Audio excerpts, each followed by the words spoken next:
These patterns are trading, traders are trading like they're walking on eggshells. And you can't blame anybody after being uh, hit with these news items, tariffs. They're on, they're off. And yeah, it just doesn't make for a very confident market environment. So we're looking at all the fangs here. Not one of them are above the opening price. So prices opened up higher this morning on the news that tariffs would be held off on iPhones and computers, electronics, and so on. So another back step. But no one, how did it say? No one's getting off the hook. Well, we shall see about that. In any event, it's all about the intraday charts. As I covered in pre-market, pretty much everything is in a downtrend in multiple time frames. That's an alignment, which makes the turn much more difficult, even though prices came down and they hit a little bit of a climactic point back here. Actually, I think it was on the 7th that our internals hit an extreme. It was on the 7th. You could see some green bars there.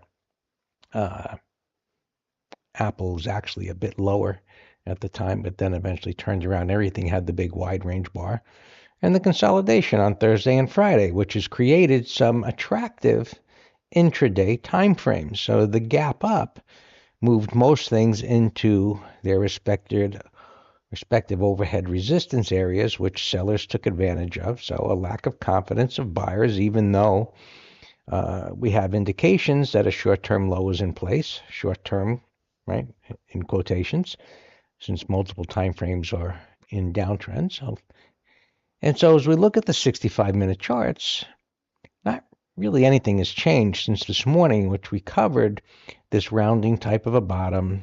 Prices moved up toward resistance, and prices are pulling back, throughout the trading day here. So as we look at this higher time frame, see, we don't want to see these lows being violated in a significant way. They really shouldn't even come down here and test these lows. So I'm highlighting Tesla here because it's got a nice little retest and reversal in the gap up this morning and pullback where buyers should begin to step up, and we'll see if they want to take it higher from there. Amazon obviously is weaker. Um, Tesla is beginning to get a little narrow-bodied bar there, so the downside momentum is slowing. Where Amazon is still red. I don't know, 65-minute chart. Uh, just looking at my other charts there. Still about 10 minutes to go in this bar. So it's not done yet. We'll see. It could turn into a bottoming tail bar. We'll see. Or a larger red bar. That's why we want to be aware of the end of time when it's going to be reaching a point. So the FANGs or MAGs ETF there pulling back. Microsoft, that led the way up, so it doesn't look as attractive. It doesn't have that rounding bottom. Here it made that little V bottom there, and it outperformed everything else, so now it's underperforming. NVIDIA, a somewhat similar pattern, and so on. So we're just kind of waiting here to see if these can make a turn, stabilize. And so Tesla's got another little retest and reversal. So stabilization, that's good. Apple, it broke down. See if it can come back up to get to that resistance and flip higher. Netflix, weaker, flowing down. It stabilized. Meta, there was news on that this morning. You can check it out if you wish. Beginning to stabilize. Google was looking pretty darn good. And as everything gave it up, this gave it up, but a little retest, maybe that's ready to reverse higher. NVIDIA broke down. So nothing looks amazing here. They're all in a bit of a wait and see, walking on eggshells. Hopefully no other news comes. But buyers beginning to put a toe in the water, so to speak, in this area, and we'll see if they can take it higher. Well, looking at a few markets, you can see similar, the Qs, 5-minute chart. Buyers beginning to step up there and make a turn. Probably would be a good time to buy a little and see if things begin to develop and flow into the higher time frames and turn up. Maybe this could become a bottoming tail bar on the daily time frame. We shall see. Transports, showing a little relative strength there. So slightly impressive amongst unimpressive charts. IWM, buyers beginning to step up, giving it a shot here. Same bottoming pattern on the 65-minute. S&Ps, you see the chart there. Financials, narrow-bodied bar, not doing very much at the top of the range. If it can hold here, ideally get above its opening price, which is the blue line. It's the blue line there. That would be encouraging. Diamonds, bottoming actions, similar price action. Interest rates kind of just hanging out here. They started lower and they're just holding. So we don't have any indication from those that if they were to begin to move lower, that would add a little confidence for prices to move higher in equities.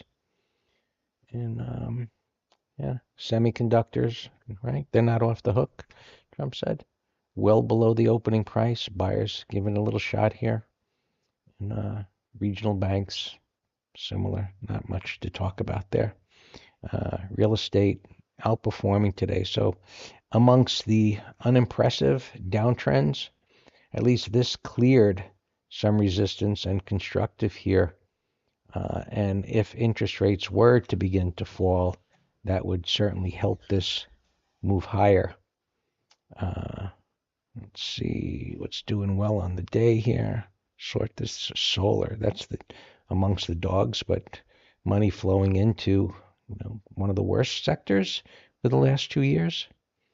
Insurance. So you see these patterns where the gap up was able to clear resistance and hold above it, have a greater potential to move up.